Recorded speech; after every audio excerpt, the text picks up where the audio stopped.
अस्सलाम वालेकुम वरहमतुल्लाहि वबरकातुहू। हाँ जी, क्या हाल चाल है? सब लोग ठीक ठाक हैं?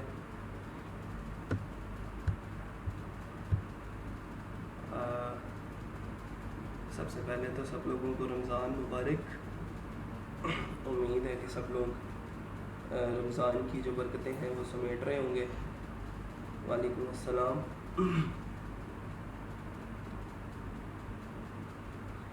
वालेकुम अस्सलाम।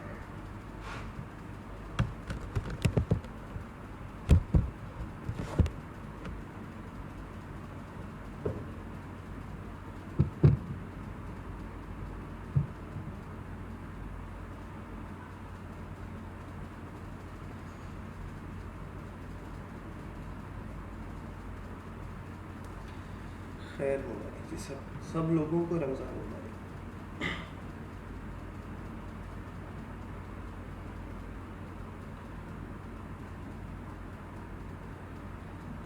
मेरा ख़्याल है कि हमारे जो लैब मैनेजर्स हैं हसनैन और तैयब, उन्होंने टाइमिंग जो है क्लासेस की वो पोस्ट कर दी थी ग्रुप में। और अभी जो रमज़ान है, रमज़ान के अंदर हमारी जो क्लास है वो 11 बजे से लेके तकरीबन 12:30 बजे तक हुआ करेगी। और सब लोग जो है वो मेक श्योर करें कि सहरी के बाद इतना ही सोएं कि आप लोग 11 बजे उठ सकें।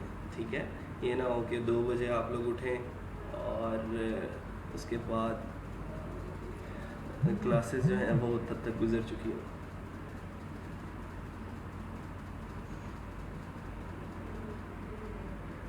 अच्छा जी, उसके बाद एक दो चीज़ें हैं जो नोट करने वाली हैं। वो ये है कि अब आप लोगों को कमेंट के अंदर अपना नाम लिखने की ज़रूरत नहीं है। आपने अब से जो अटेंडेंस लगाया करनी है वो सिंपल वो गूगल का फॉर्म जो आप लोगों को दे दिया गया है, उसी के अंदर आपने सिर्फ उस फॉर्म को सबमिट किया करना है। इसके अलावा और कुछ नहीं करना अटेंडेंस लगाने के लिए। ठीक है, तो कमेंट्स के अंदर अपना नाम लिखने की अब से ज़रूरत नहीं है। सिंपल बस उस फॉर्म को सबमिट कर दें, चाहे आप लेक्चर के स्टार्ट में करें, स्टार्ट के 5 मिनट ले लें, या फिर एंड पे आप जो है उसको टाइम दे लें। लेकिन लेक्चर के 2 घंटों के दौरान या 1.5 घंटे के दौरान आपने उसको फिल करना है।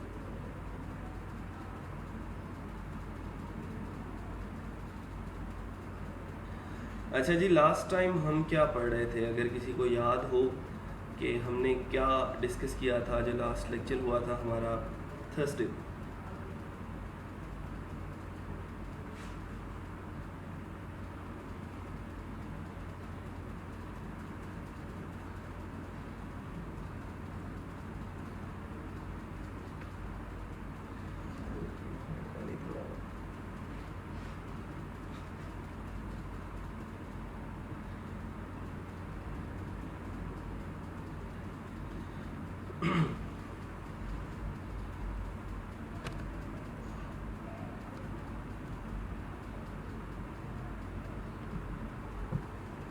Communication skills. अच्छा, कम्युनिकेशन स्किल्स ऑन फाइवर, या फिर हमने communication skills on direct clients भी मेरा ख्याल है साथ ही डिस्कस किया था। हाँ, मुझे बस याद करवा दिया करें, मुझे भूल जाता है कि मैंने क्या आप लोगों को पढ़ाया था। तो थोड़ा सा अगर पता लगता रहे, मुझे याद रहे कि पिछले लेक्चर में क्या पढ़ा था, तो ज़रा आसानी हो जाती है। अच्छा जी, Fiverr gigs creation.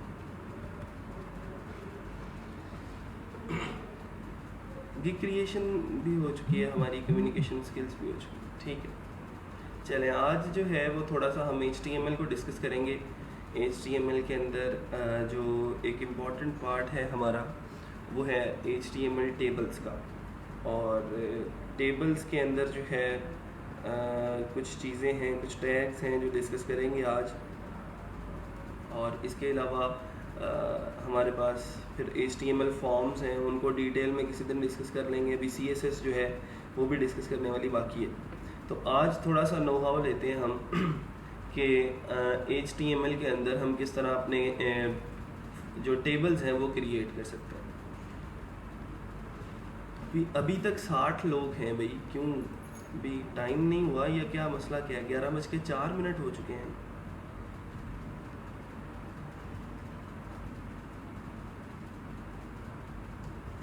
Attendance form को पिन पोस्ट पे लगा दें प्लीज़। वो ऑलरेडी पिंड है अब्दुल वहाब, अब अगर चेक करेंगे तो सबसे ऊपर आपको अटेंडेंस फॉर्म ही नजर आएगा।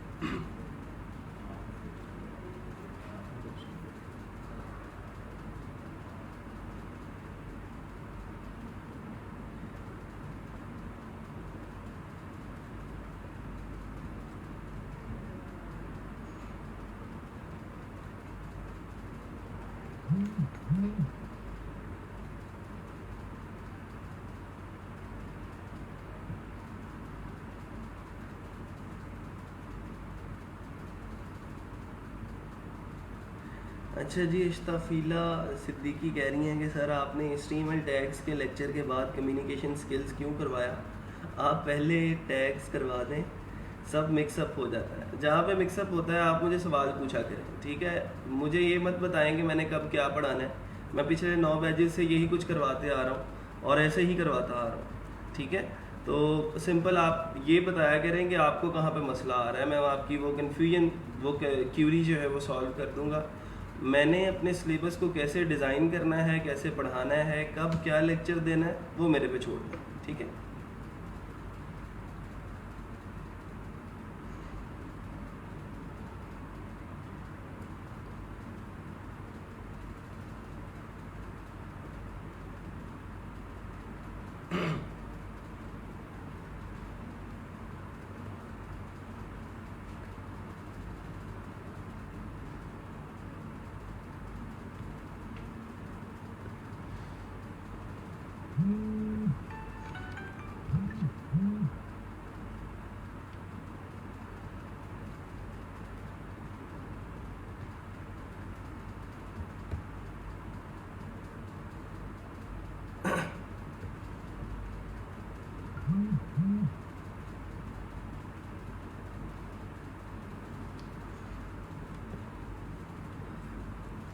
फाइवर के अकाउंट्स जो हैं वो मैं किसी और लेक्चर में चेक करूँगा। आज फाइवर हमारा टॉपिक नहीं है, आज हमारा टॉपिक HTML है।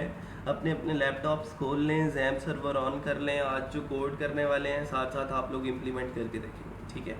फाइवर वाले सारों के एक ही दफ़ा में जो आप लोगों के जितने भी फाइवर के अकाउंट्स हैं, गिग्स हैं, वो मैं एक ही दिन चेक कर लूँगा।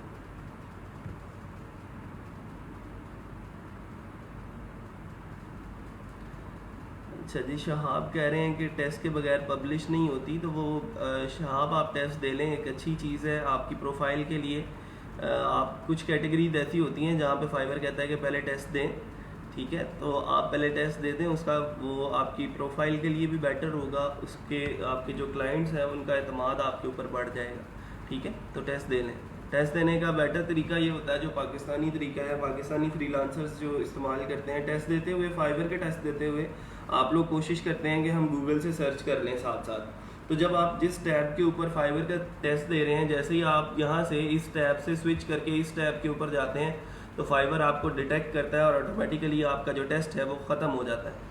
तो ऐसा नहीं करना, उसका एक बेटर हल है। अगर आपने नकल करनी ही है तो उसके लिए आप दूसरे लैपटॉप पे या दूसरे मोबाइल पे गूगल सर्च कर सकते हैं उस क्वेश्चन को, अगर मतलब 2 नंबर तरीका इस्तेमाल करना है तो, ठीक है? वरना अगर आप उसी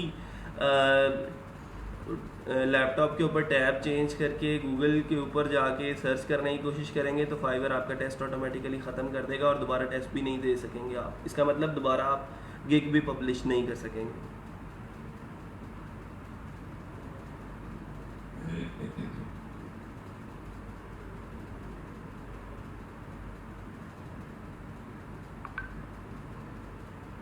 हमजा कोई प्रॉब्लम नहीं है, यूज़र नेम से आपकी जो प्रोफाइल है उसकी रैंकिंग के ऊपर कोई फ़र्क नहीं पड़ता।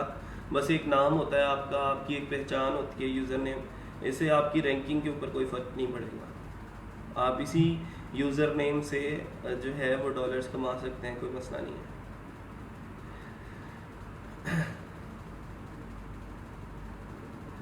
अगर लैपटॉप पे ही अदर ब्राउज़र ओपन कर लें, मैं वही आपको बता रहा हूँ, जैसे ही टैब स्विच करेंगे आप तो फाइवर आपसे ज़्यादा होशियार है।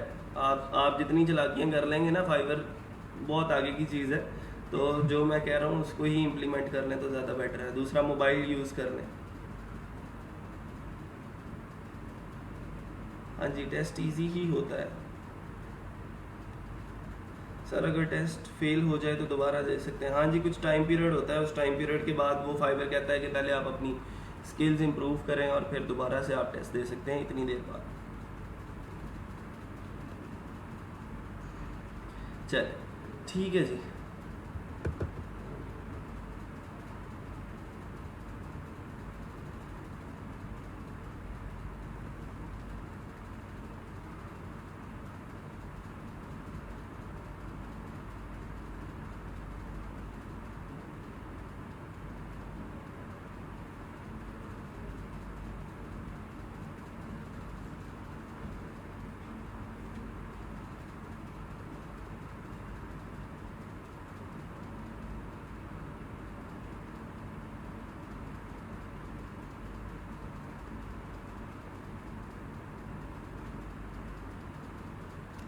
पहले HTML टेबल्स आज डिस्कस कर लें, फिर उसके बाद ये जो टॉपिक्स, ये जो क्वेश्चंस आ रहे हैं, ये आप लोगों के क्लिक्स, इंप्रेशंस, व्यूज़ आ रहे हैं लेकिन ऑर्डर नहीं। हाँ जी, ये सब लोगों का ही मसला होगा अभी आहिस्ता आहिस्ता। अभी हमने इनके बारे में पढ़ा नहीं है, 1-2 लेक्चर और फाइवर पे होंगे तो सारा फाइवर इंशाल्लाह क्लियर हो जाएगा। सर कैनवा का पासवर्ड भी चेंज हो गया। हाँ जी जी, मुझे खबर मिली है कि आप में से ही किसी ने जो है वो कैनवा का पासवर्ड चेंज कर दिया। मुझे समझ नहीं आती कि आप लोग जो है वो पाकिस्तानी अवाम की सोच क्या है।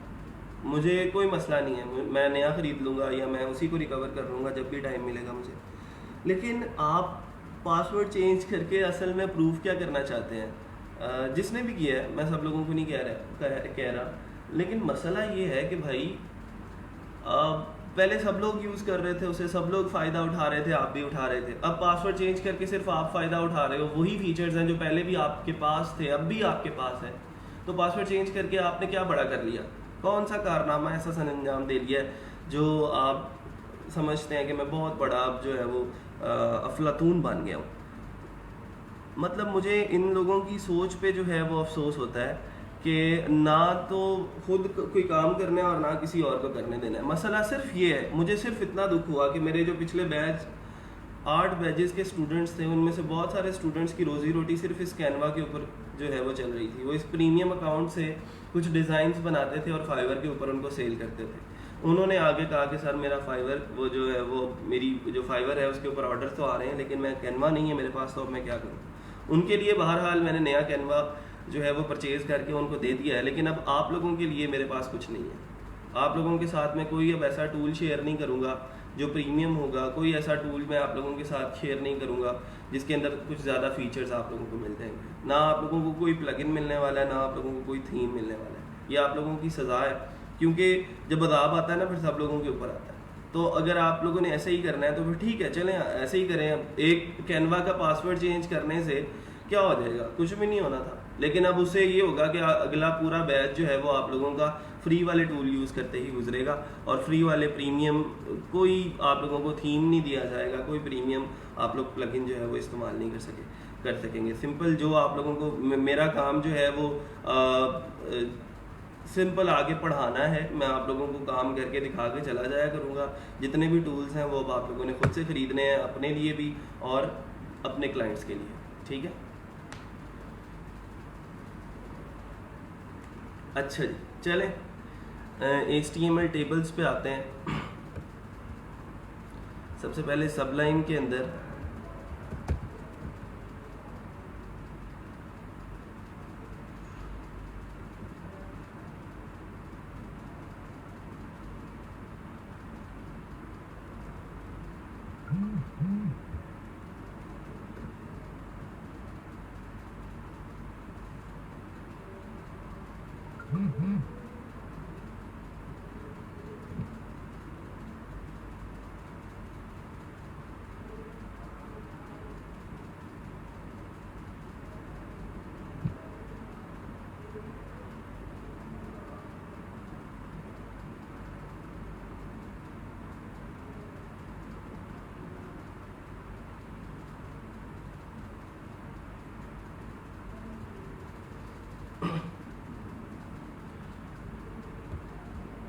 एक न्यू फाइल मैंने क्रिएट की है सबलाइन में।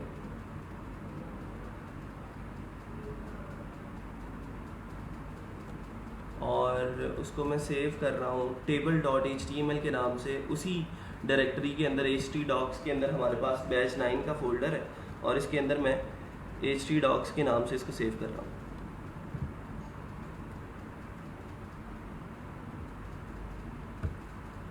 यहाँ पे मैंने इसको टेबल डॉट html जो है वो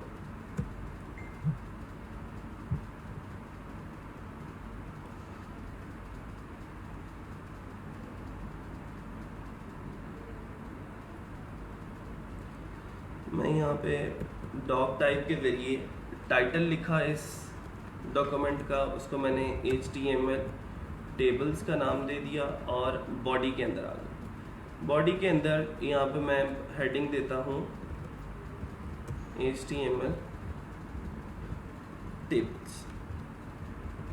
इस फाइल को यहाँ पे मैं कॉल कर लेता हूँ localhost/htdocs के अंदर हमारे पास बैच 9 का फोल्डर है और बैच 9 के अंदर हमारे पास table.html का जो है वो फाइल। इसके बाद नीचे आते हैं। अब यहाँ पे हमने जो है वो टेबल्स क्रिएट करना सीखने हैं कि टेबल्स किस तरह क्रिएट होते हैं और उसके लिए कौन कौन से टैग्स जो हैं वो यूज़ किए जाते हैं और हम कैसे उनको क्रिएट कर सकते हैं। तो सबसे पहले टेबल क्रिएट करने के लिए हम एक टेबल का टैग जो है वो स्टार्ट करेंगे और एंड कर देंगे। ले जी, टेबल स्टार्ट किया और एंड कर दिया।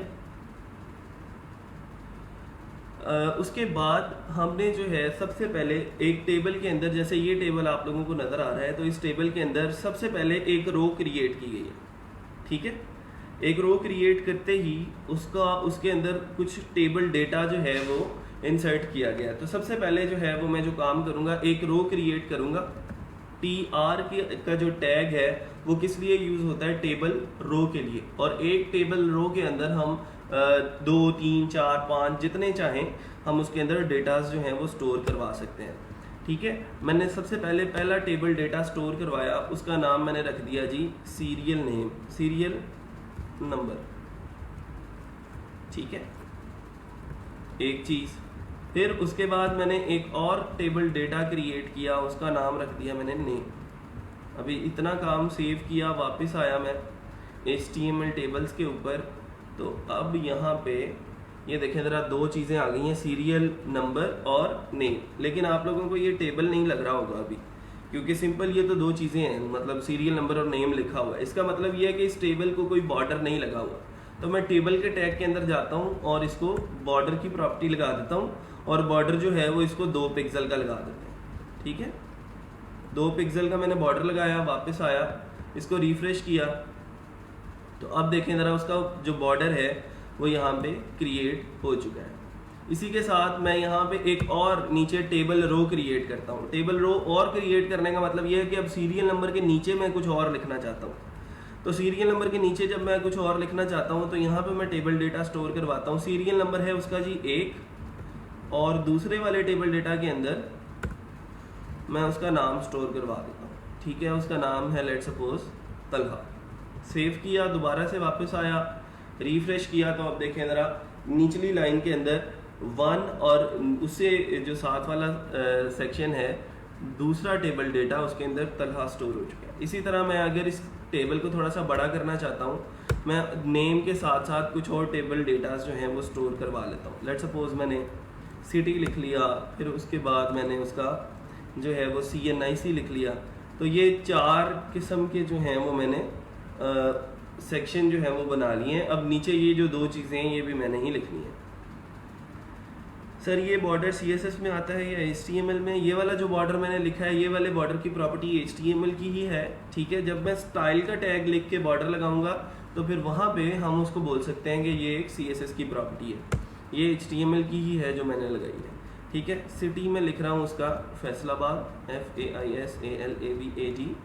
और उसके बाद लास्ट पे चलते हैं टेबल डेटा पे, तो उसका CNIC जो है वो हम लिख देते हैं कुछ भी।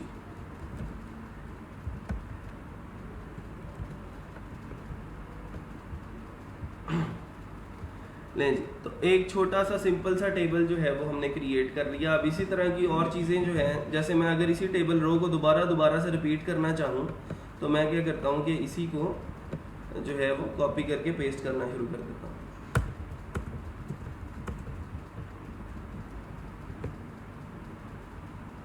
तो ये एक छोटा सा टेबल जो है वो हमारे पास क्रिएट हो गया।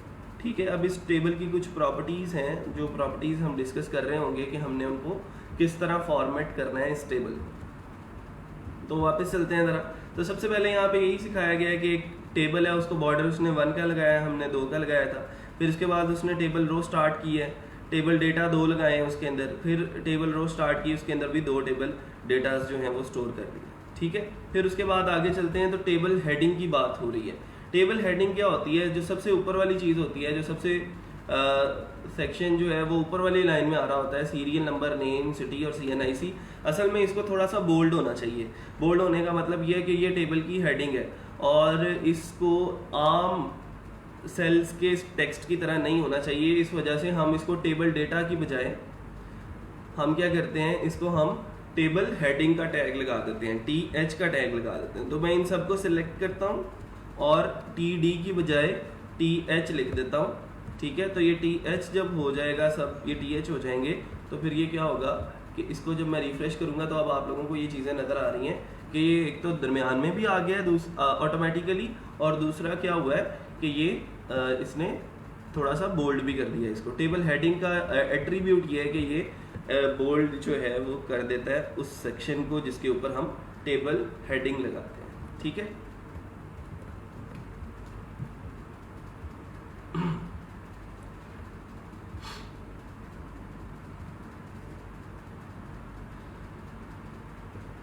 और इसके अलावा इसमें कुछ नहीं है। टेबल हेडिंग लगाई है, नेम थोड़ा सा जो है वो बोल्डेड है, और आम जो नीचे टेक्स्ट है वो इतना बोल्डेड नहीं है, वो हमने सिंपल टेबल डेटा के जरिए किया। तो 3-4 टैग पड़े हैं अभी। टेबल का टैग पड़ा, फिर उसके अंदर एक रो क्रिएट की। रो क्रिएट करने के बाद हमने अगर तो हेडिंग लिखनी है तो TH का टैग है, और अगर उस रो के अंदर हमने सिंपल डेटा इंसर्ट करना है तो टेबल डेटा का टैग है, TD बोलते हैं हम उसको। अच्छा जी, अब उससे थोड़ा सा आगे चलते हैं। तो बहुत ही इम्पॉर्टेंट चीज़ है सेल स्पेसिंग और सेल पैडिंग के रिलेटेड। ठीक है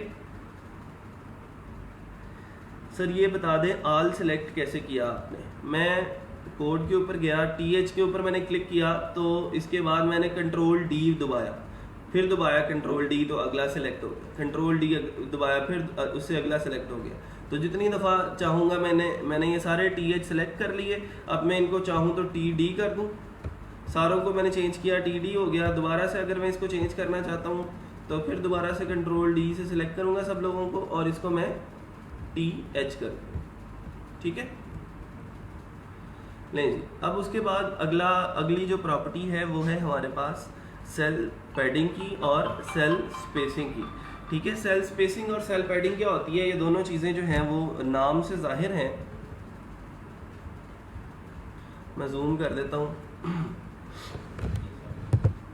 अच्छा जी, there are 2 attributes called cell padding and cell spacing which you will use to adjust the white space in your table cells. The cell spacing attribute defines the width of the border, while cell padding represents the distance between cell border and the content within the cell. इन दोनों को हम बारी बारी change करके देखेंगे। पहले cell spacing लगा के देखते हैं कि क्या होता है, और फिर उसके बाद हम सेल पैडिंग लगा के देखते हैं कि क्या होता है। यहाँ पे जो डेफिनेशन दी गई है वो देख लें ज़रा क्या दी गई है। वो कह रहा है सबसे पहले कि सेल स्पेसिंग क्या होती है। Cell spacing attribute defines the width of the border, while the cell padding represents the distance between cell borders and the content within the cell. तो मैं यहाँ पे आता हूँ टेबल के अंदर, जहाँ पे मैंने बॉर्डर लगाया है वहीं पे मैं जो है इसकी सबसे पहले सेल पैडिंग की बात करता हूँ। ठीक है, सेल पैडिंग जो है वो मैंने 20 कर दी, लेट्स सपोज। वापस आया, चेक किया, सेव करके रिफ्रेश किया, तो अब ये देखें क्या हुआ है। सेल पैडिंग की वजह से इस टेक्स्ट के और इस टेक्स्ट के चारों बॉर्डर्स के दरमियान जो फासला था वो इंक्रीज हो गया। मतलब 20 पिक्सल्स का फासला जो है उसने दे दिया है सेल पैडिंग को, और सेल पैडिंग की वजह से इस टेक्स्ट और इसके चारों बॉर्डर्स के दरमियान का जो फासला था वो इंक्रीज हो गया। बात समझ में आ गई है? यहाँ तक सेल पैडिंग की समझ आ गई है क्या होता है? जिस इसको समझ आ गई जरा हाथ खड़ा करे और बताया कि सर सेल पैडिंग क्लियर होगी मुझे।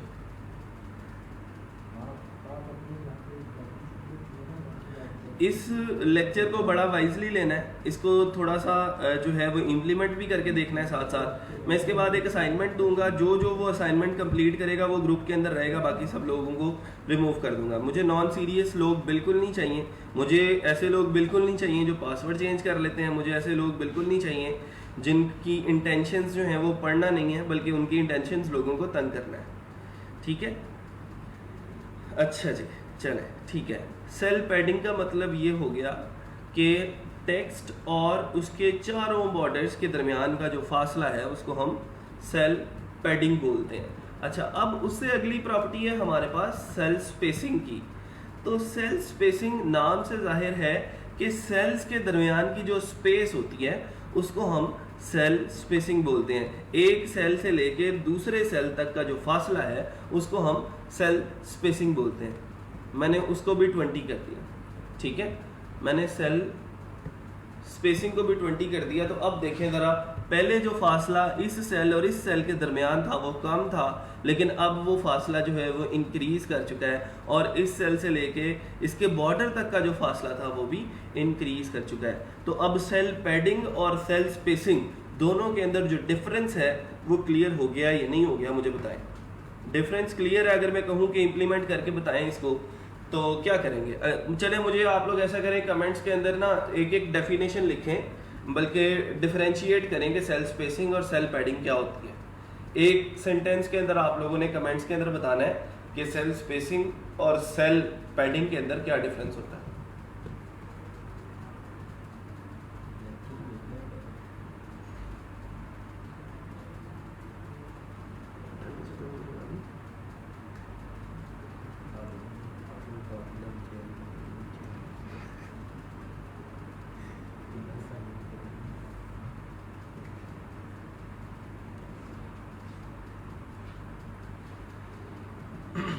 साथ इम्प्लीमेंट किस किस ने किया है? इम्प्लीमेंटेशन बहुत ज़रूरी है इसकी।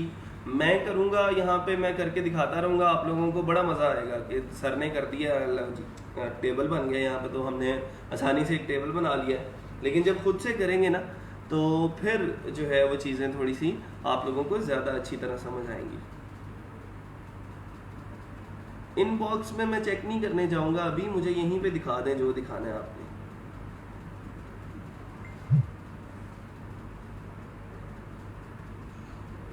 Cell spacing defines width and cell padding defines distance. अच्छा, ये कैसी डेफिनेशन है भाई? सेल के अंदर टेक्स्ट की स्पेस। अच्छा, और cell spacing is the space between data in the cell and cell padding is the space between two cells. ये उल्टा कह दिया बेटा आपने, सेल स्पेसिंग को सेल पैडिंग के साथ आपने चेंज कर दिया। राना मोहम्मद नबील साहब,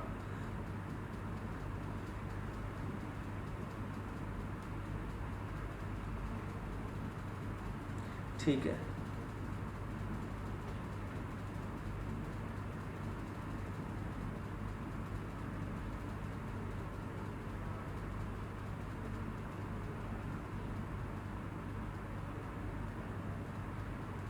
कामरा नकील की डेफिनेशन बिल्कुल ठीक है। Cell spacing is used to set the space between different table sales.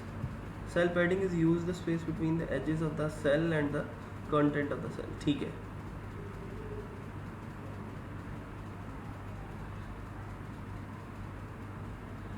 Sir मैं आपका लेक्चर 3 बार सुनकर प्रैक्टिस करती हूँ। अच्छा, एक बार में समझ नहीं आता, 3 दफ़ा सुनना पड़ता है? वाह, या तो मैं बहुत बुरा पढ़ाता हूँ या फिर आपको सही से समझ नहीं आती, पता नहीं अब कहाँ पे मसला है। ठीक है, चलें, सही हो गया। ठीक है जी, अब मुझे यकीन हो गया कि आप लोगों को सेल स्पेसिंग और सेल पैडिंग की समझ जो है वो आ गई है। अब इससे आगे चलते हैं। अच्छा जी, अब इससे अगला जो हमारा प्रॉपर्टी है वो बहुत ही इम्पोर्टेंट है, और इसी प्रॉपर्टी में से, टेबल की इसी प्रॉपर्टी में से मैं जो है वो आप लोगों को एक असाइनमेंट दूंगा, और वो है हमारी कॉल स्पैन और रो स्पैन। चलें जी, बस ठीक है जी, मुझे समझ आ गई। बहुत ज़्यादा हो गए कमेंट्स, मैं अब पढ़ नहीं पा रहा। ठीक है, ओके, थैंक यू। चले सर, प्रैक्टिस भी 3 बार करती है। चलें जी, गुड, वेरी गुड, अच्छा है। बस ट्राई करते रहें, इन चीज़ों को इम्प्लीमेंट करते रहें तो ये चीज़ें आती रहेंगी, वरना जो है ये मुश्किल हो जाएगा आप लोगों के लिए। अच्छा जी, इसको थोड़ा सा समझने की बात है। यहाँ पे मैं अगर बात करूँ कॉल स्पैन और रो स्पैन की, आप लोगों ने एक वर्ड सुना होगा मर्ज करने का। मर्ज करने का मतलब कि आपने 2 रोज को आपस में मर्ज करना है, या फिर 2 कॉलम्स को आपस में मर्ज करना है, या 3 कॉलम्स को आपस में मर्ज करना है और 1 कॉलम बनाना है। ठीक है, इस तरह के जो काम हैं वो हमने करने हैं। मैं आपको इसकी लाइव एग्जांपल यहाँ पे हम जो है वो करके देखेंगे। सबसे पहले ये देख लेते हैं कि इन्होंने क्या किया। इन्होंने ये किया कि टेबल का एक टैग शुरू किया, उसको बॉर्डर लगा दिया 1 का। टेबल रो बनाई, उसकी 3 टेबल हेडिंग्स इसके अंदर क्रिएट कर दी, कॉलम 1, कॉलम 2 और कॉलम 3, जो यहाँ पे आप लोगों को नजर आ रही है, कॉलम 1, कॉलम 2 और कॉलम 3।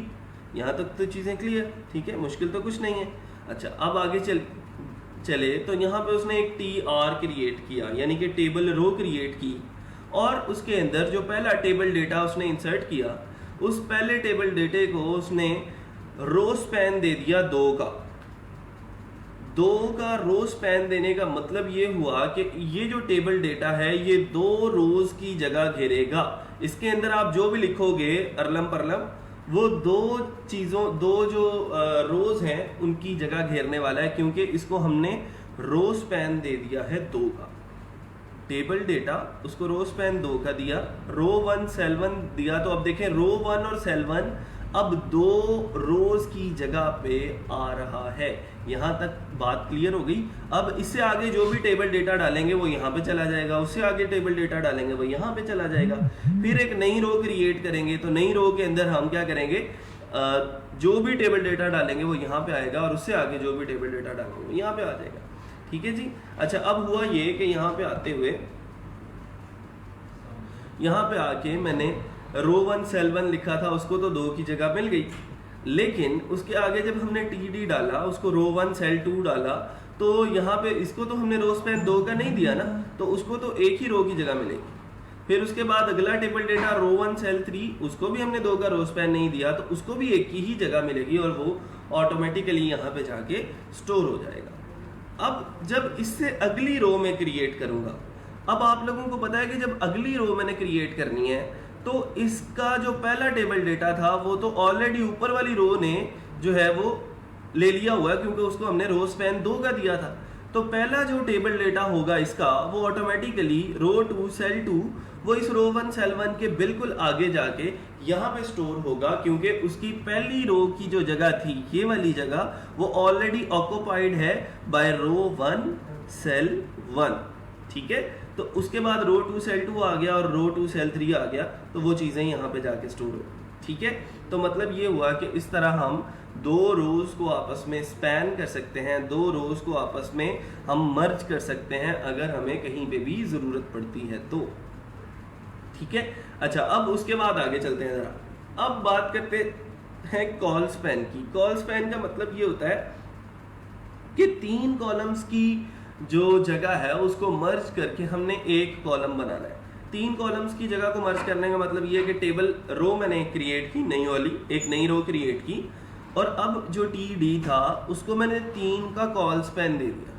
3 का कॉल स्पैन देने का मतलब ये है कि अब 3 कॉलम्स की जगह पे ये वाला टेक्स्ट लिखा जाएगा, रो 3 सेल 1। रो 3 सेल 1 को अब जो जगह मिली है वो 1, 2 और 3 कॉलम्स की जगह जो है वो इसको मिल चुकी है, और वो 3 कॉलम्स को आपस में मर्ज करके 1 कॉलम बना दिया गया है, और उस 1 कॉलम के अंदर हम लिख रहे हैं रो 3 सेल 1। तो मतलब ये हुआ कि इस तरह आप लोग जो है वो कॉलम्स को आपस में मर्ज कर सकते हैं। यहाँ तक बात कंप्लीट है। अगर किसी को मुश्किल है कॉल स्पैन के अंदर और रो स्पैन के अंदर, तो वो मेरे से सवाल पूछ सकता है कि सर ये चीज़ जो है वो समझ में नहीं है। अगर कन्फ्यूजन है तो बता दें, जिस चीज़ को समझ आ गई है वो क्लियर कर दें, कंफर्म कर दें कि सर इसकी जो है वो इम्प्लीमेंटेशन अब हम कर सकते हैं, ज़्यादा मुश्किल नहीं। अगर मैं कोई आप लोगों को जो है वो टेस्ट दे दूं, असाइनमेंट दे दूं, तो अब आप लोग कॉल स्पैन और रो स्पैन को लेके उसको पूरा कर सकते हैं या नहीं, ये बताएं। वो मैं ग्रुप के अंदर पोस्ट कर दूंगा और उससे जो है आपने देखना है, सेम उसी किस्म की आउटपुट जो है वो आप लोगों ने बनानी है, ठीक है। मैं क्या करूंगा कि सिंपल एक आउटपुट का स्क्रीनशॉट लेके मैं खुद से पहले कोड करूंगा, उसका आउटपुट का स्क्रीनशॉट लेके पोस्ट कर दूंगा ग्रुप के अंदर, और सेम उसी आउटपुट का कोड आप लोगों ने करना होगा। मैं रिपीट कर देता हूँ जी।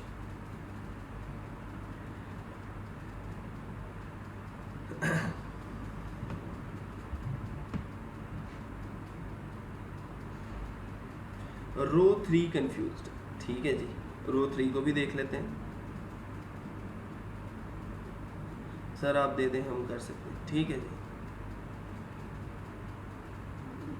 लेक्चर के बाद मैं असाइनमेंट पोस्ट कर दूंगा आप लोगों की, ठीक है।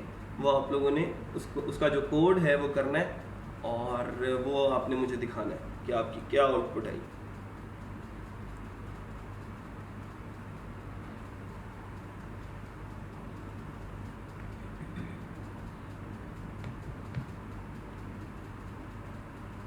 अच्छा जी, सबसे पहले जो लोग रिपीट करने का कह रहे हैं वो देख लें एक दफ़ा गौर से दोबारा।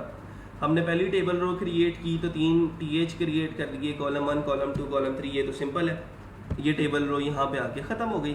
उसके बाद हमने एक और टेबल रो क्रिएट की, उसके अंदर टेबल डेटा इंसर्ट किया और टेबल डेटा के अंदर लिखा रो 1 सेल 1, लेकिन साथ ही हमने उसको एक प्रॉपर्टी दे दी रो स्पैन की और उसको कहा कि ये 2 का रो स्पैन हमने इसको देना है। 2 का रो स्पैन देने का मतलब ये है कि 2 रोज जो है ये आप जो है वो कैटर करेगी और 2 रोज यहाँ पे आया करेंगे। 2 रोज की जगह पे ये एक चीज लिखी जाएगी रो 1 सेल 1। तो रो 1 सेल 1 को हमने 2 रोज की जगह दे दी। अब इससे आगे जो 2 कॉलम्स बचे थे 1 और 2, यहाँ पे जो रोज बची हैं इनको तो एक एक रो की जगह ही मिलनी है ना, इनको तो 2 रोज की जगह नहीं दे सकते हम।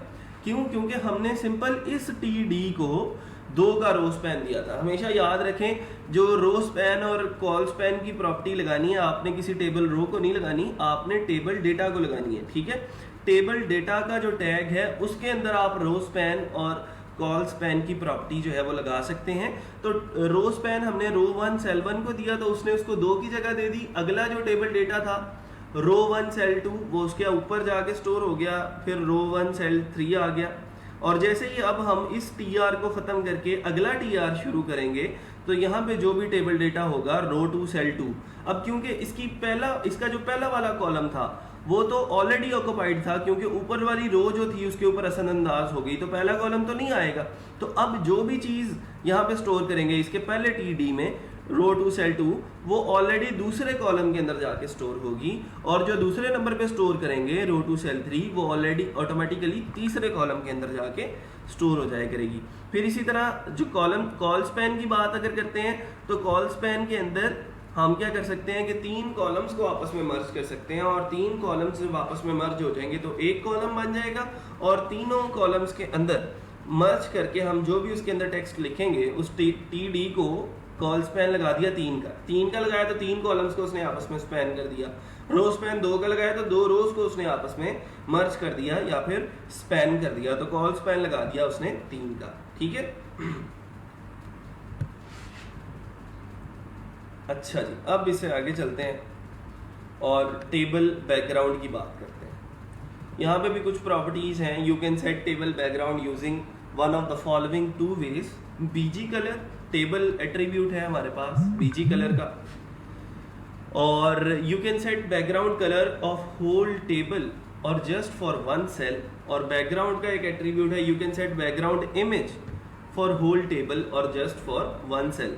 तो बैकग्राउंड इमेज भी लगा सकते हैं इसके ऊपर, और हम BG कलर से उसका कलर भी चेंज कर सकते हैं, ठीक है। इसकी एग्जांपल यहाँ पे इन्होंने जो लगाई है वो देख लेते हैं। सबसे पहले यहाँ पे आप लोगों को नजर आ रहा है बॉर्डर इज इक्वल टू 1 है, border colour is equal to green है। तो एक प्रॉपर्टी है बॉर्डर कलर की और एक प्रॉपर्टी है BG कलर की। BG कलर येलो है, तो अब आप लोगों को नजर आ रहा है कि ये देखें सारा कलर जो है वो येलो हो गया, लेकिन बॉर्डर कलर क्योंकि ग्रीन है इस वजह से बॉर्डर का कलर आप लोगों को जो है वो ग्रीन नजर आ रहा होगा। हम भी करके देख लेते हैं। टेबल के अंदर जाते हैं, यहाँ पे सेल स्पेसिंग के बाद मैं जो है वो बॉर्डर ये बीजी कलर की प्रॉपर्टी लगाता हूँ, बीजी कलर में कर देता हूँ येलो, ठीक है। और उसके फ़ौरन बाद यहाँ पे मैं बॉर्डर कलर की प्रॉपर्टी लगा देता हूँ। Border colour is equal to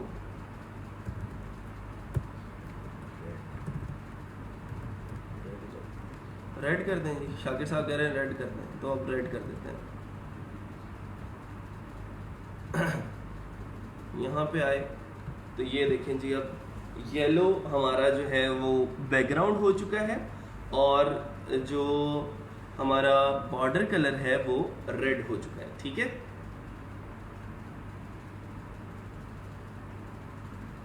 sir colour कोई भी लगा सकते हैं? हाँ जी जी, कलर बिल्कुल कोई भी कलर लगा सकते हैं आप। इसके अलावा आप लोग जो कलर हैं उनको आप जो है बाय देयर कोड भी एक्सेस कर सकते हैं। एक आप लोगों को गूगल की एक्सटेंशन मिल जाएगी कलर जिला की, कलर जिला एक्सटेंशन, क्रोम एक्सटेंशन लिखेंगे आप लोग तो किसी भी कलर का कोड जो है अगर आपने फाइंड आउट करना हो तो आप लोग वहां से कर सकते हैं।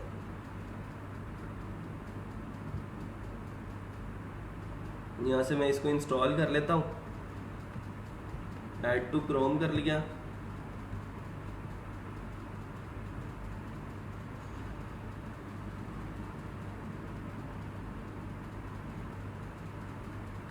Sir border colour and BG colour is CSS now. नहीं, अभी CSS की तरफ नहीं जा रहे हम। अभी तक मैंने जितनी भी प्रॉपर्टीज आज के लेक्चर में पढ़ाई हैं वो सारी की सारी HTML की हैं और HTML से ही जो है वो अभी मैं लेके चल रहा हूँ आप लोगों को। CSS की प्रॉपर्टीज का आपको तब पता लग जाएगा जब मैं स्टाइल का टैग लगाऊंगा, स्टाइल के एट्रीब्यूट के अंदर जो है हम काम कर रहे होंगे, ठीक है। अच्छा, मैंने अब क्या करना है कि अगर मैंने पूरे वेब पेज के ऊपर कहीं से भी देखना हो कि इस चीज़ का कलर क्या है या इस सेक्शन का कलर क्या है, लेट सपोज मैं यहाँ से लिख लेता हूँ dapper.reviews खोल लेते हैं और मैं ये जानना चाहता हूँ कि ये वाला जो कलर है वो क्या है, क्योंकि आप लोगों को अक्सर कुछ कलर्स ऐसे मिलेंगे जिन कलर्स के अंदर कुछ शेड्स होते हैं, ठीक है। शेड्स होने का मतलब ये होता है कि आप जो है वो उसको लेके कुछ ऐसे चल रहे होते हैं कि डार्क ग्रीन है, लाइट ग्रीन है, ठीक है। तो आप लोग सिंपल क्या करेंगे, इस एक्सटेंशन के ऊपर क्लिक करेंगे तो ये एक्सटेंशन जो है वो एक्टिव हो जाएगी। आप इसको जिस भी सेक्शन के ऊपर मूव करेंगे आप वो ऊपर जो है इस बार के अंदर आप लोगों को वो बताता रहेगा कि इसका कलर क्या है, ठीक है। मैं इस सेक्शन के ऊपर ले गया तो इसने इसका कलर बता दिया। जैसे ही मैं आर के ऊपर गया हूँ तो आर का कलर बता दिया इसने, और मैंने जैसे ही इसके ऊपर क्लिक किया तो ऑलरेडी उसका जो भी कलर कोड था वो उसने मुझे कॉपी करके दे दिया। मैं सिंपल जाके क्या करूँगा, आप उसको पेस्ट कर दूंगा और मुझे ये पता लग जाएगा। मैं अगर गूगल के अंदर भी पेस्ट कर देता हूँ इस कलर को तो अब वो देखें उसने मुझे उसके कलर्स जो हैं वो बता दिए कि आपने इस कलर को जो है वो पिक किया है, ठीक है जी। तो इसको अगर आप यूज़ कर लेंगे तो वो ज़्यादा ईजी हो जाएगा आप लोगों के लिए।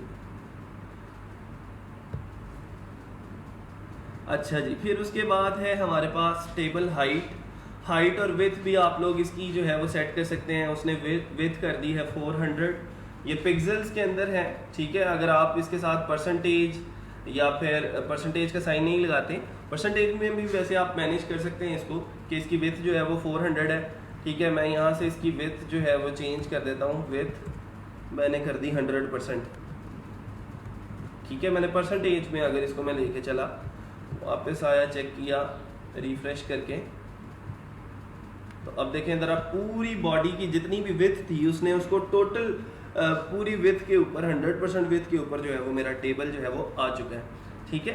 इसी तरह आप इसको मैनेज कर सकते हैं। अगर आप इसकी हाइट को भी मैनेज करना चाहते हैं, HIE क्या होते हैं स्पेलिंग, HEI होते हैं, GHT। हाइट के स्पेलिंग मुझे कभी याद नहीं हुए, E और I के अंदर हमेशा कोई ना कोई मसला आ जाता है मुझे। अच्छा जी, उसके बाद मैंने इसकी हाइट जो है वो कर दी कोई 400 पिक्सल्स, या सिंपल मैं अगर PX नहीं भी लिखूंगा तो वो उसको ऑटोमेटिकली पिक्सल्स के अंदर ही मैनेज करेगा, ठीक है। तो ये तकरीबन 400 ही थी, कम या ज़्यादा करके आप इसको जो है वो मैनेज कर सकते हैं, ठीक है। तो विथ और हाइट आप लोग सेम, ये देखें आप लोग जो भी टैग जो भी एट्रीब्यूट लगा रहे हैं वो टेबल के टैग के अंदर लगा रहे हैं। मैं कहीं अगर जाके चेंज करना चाहूँ TR को, अगर मैं सिंपल इस TR का जो कलर है वो चेंज करना चाहता हूँ तो मैं यहाँ पे भी जाके BG कलर की प्रॉपर्टी लगा सकता हूँ। इसका BG कलर जो है वो मैंने ग्रीन कर दिया, ठीक है। मैं सिंपल कह रहा हूँ कि इस टेबल रो को ग्रीन करना है, तो अब देखें सिंपल वो वाली जो टेबल रो थी वो सारी की सारी ग्रीन हो गई। इसका मतलब ये हुआ कि आप किसी भी सेल के अंदर जाके आप उसको जो है वो अलग से कोई प्रॉपर्टी लगा सकते हो, किसी रो के अंदर जाके उसको लगा सकते हो।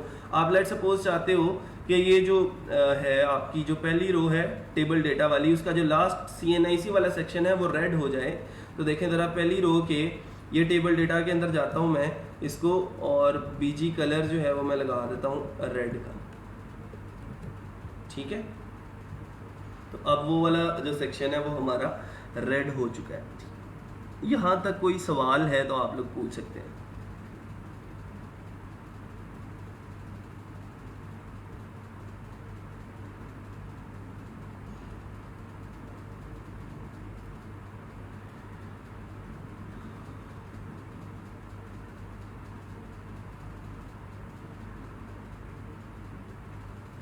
सर इसका आउटसाइड वाला बॉर्डर कैसे रिमूव करेंगे? अच्छा, उसके लिए हम CSS यूज़ करेंगे और CSS में देख लेंगे कि हमने किस यहाँ पे जो बॉर्डर की प्रॉपर्टी है वो बॉर्डर की प्रॉपर्टी टेबल को भी बॉर्डर लगाती है और सेल्स को भी बॉर्डर लगाती है, ठीक है। लेकिन जो CSS वाली बॉर्डर की प्रॉपर्टी है उसके अंदर हम अलग से डिव्स डिफाइन करके भी जो है वो चीज़ों को देख सकते हैं, और अलग हर एक सेक्शन को जो है वो जिसको चाहे हम बॉर्डर लगाएं और जिसको चाहे हम छोड़ दें, ठीक है। और दूसरा ये है कि मैं जो सॉफ्टवेयर यूज़ कर रहा हूँ लाइव आने के लिए वो OBS स्टूडियो है, OBS स्टूडियो। उसके ज़रिए मैंने अपना फेसबुक कनेक्ट किया है और उसके ज़रिए मैं जो है वो वीडियोस बनाता हूँ और लाइव आता हूँ आप लोगों के साथ, ठीक है। तो आप लोग भी इसको यूज़ कर सकते हैं अगर आप कहीं पे ज़रूरत पड़ती है। OBS इज़ फ्री, ठीक है, उसके वो पेड नहीं है। अच्छा जी, ले जी, यहाँ तक चीज़ें अगर क्लियर हो गई हैं तो हम फिर आगे चलते हैं।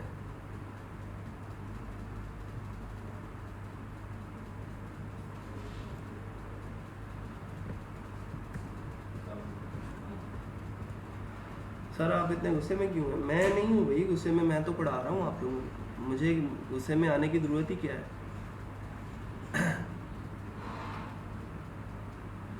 मेरे लिए कुछ भी नहीं है, मुझे तो कोई फ़र्क नहीं पड़ता। एक रत्ती बराबर भी मेरे जो डिज़ाइनर्स हैं वो कैनवा यूज़ ही नहीं करते, वो जो है वो अपने फ़ोटोशॉप और इलस्ट्रेटर के ऊपर काम करते हैं, उनको कोई फ़र्क नहीं पड़ रहा, वो काम चल रहा है।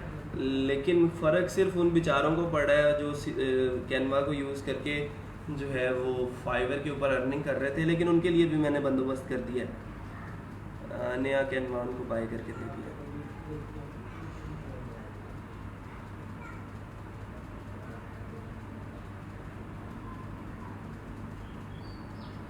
सर स्टीम यार्ड ज़्यादा बेस्ट नहीं है? हाँ जी, स्टीम यार्ड को भी यूज़ कर सकते हैं आप, वो भी अच्छा है। लेकिन मेरे लैपटॉप के साथ शायद उसको कोई दुश्मनी है, इसलिए वो यहाँ पे चल नहीं रहा था, इसलिए मैंने OBS को यूज़ कर लिया। अच्छा जी, अब उसके बाद हम चलते हैं टेबल हेडर और बॉडी की तरफ। टेबल हेडर आप लोगों को पता है कि जब भी कोई वेबसाइट की बात करते हैं आप, जैसे मैं अगर बात करूं डेपर की, तो डेपर के ऊपर आप लोगों को नज़र आ रहा है एक हेडर है, उस हेडर के अंदर आप जो है ये फ़लाँ मेन्यू आइटम्स आ रही हैं, फिर उसके बाद उस वेबसाइट की बॉडी है, ये सारी बॉडी है, और नीचे एक फुटर है, उस फुटर के अंदर भी कुछ मेन्यूज़ आ रहे हैं, और जो है वो एक एफिलिएट डिस्क्लोजर जो है वो लिखा गया, ठीक है। अच्छा, अब उसके बाद जो है इस तरह ही का सेक्शन अगर हम अपने टेबल के लिए लें। अच्छा जी, अब क्या हो गया कमेंट्स के अंदर? आप सर कोई ऐसी एक्टिविटी करवा के नोट करें उस बंदे को काइंडली, ताकि सबका नुकसान ना हो। आबिद, मेरे पास इतना टाइम नहीं है कि मैं उसको ढूंढता फिरूं कि वो कौन है, मुझे इससे कोई फ़र्क नहीं पड़ रहा। फ़र्क पड़ रहा है तो आप लोगों को पड़ना है, ठीक है। मुझे कोई, मैं तो बड़ा डिसहार्ट हुआ हूँ, मुझे तो मैं मतलब सोच भी नहीं सकता था कि ऐसा भी हो सकता है। मैंने तो सिंपली चीज़ जो है वो आज तक बैच 8 बैचेस मैंने पढ़ाए हैं और कभी ऐसा काम नहीं हुआ कि किसी एक स्टूडेंट ने उसका पासवर्ड चेंज किया हो। तो अब वो यहाँ पे आके इस तरह की चीज़ें होंगी तो मैं तो डिसहार्ट होऊंगा ना कि यार मैं इनको ये चीज़ें इनके फ़ायदे के लिए दे रहा हूँ और ये जो है वो पाकिस्तानी सोच इस्तेमाल करके वहाँ पे जो है वो चीज़ें जो है वो चोरी करने की कोशिश कर रहे हैं। तो ठीक है, फिर करें आप लोग, मुझे कोई मसला नहीं है। ऐसे ही चलता रहा तो मैं क्यों चीज़ें ऐसी जो है वो यूज़ करूँगा। Sir today could we study less, it's just a bit tough. हाँ जी, आज थोड़ा ही पढ़ेंगे, जहाँ पे आप लोग कहेंगे कि सर बस ब्रेक लगा दें वहाँ पे मैं ब्रेक लगा दूंगा, मुझे कोई मसला नहीं।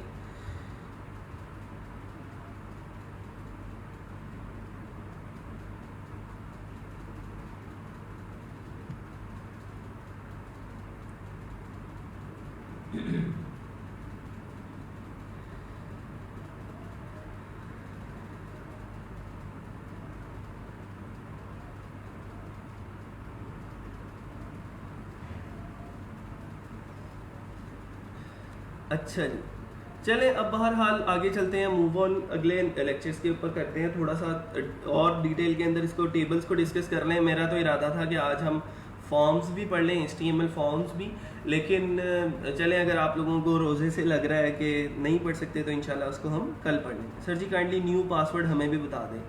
कौन सा न्यू पासवर्ड भाई?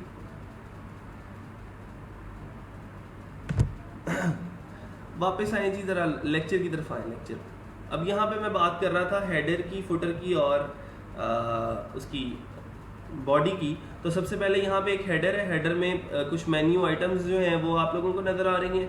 ये बॉडी है, बॉडी के अंदर कुछ कंटेंट है और लास्ट पे हमारे पास नीचे एक फुटर है।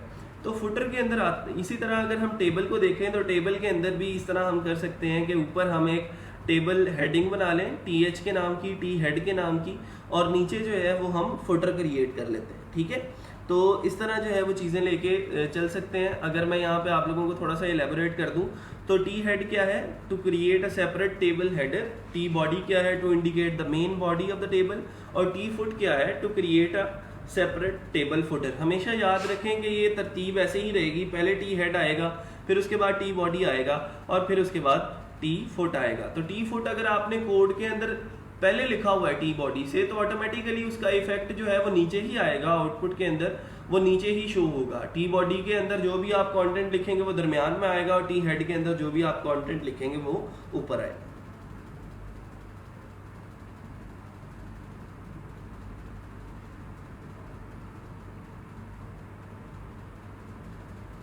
अभी आप लोग फ्री वाला कैनवा भी यूज़ कर सकते हैं, उसमें भी आप लोग आसानी से अपनी फाइवर इमेजेस बना सकते हैं, कोई मसला नहीं है।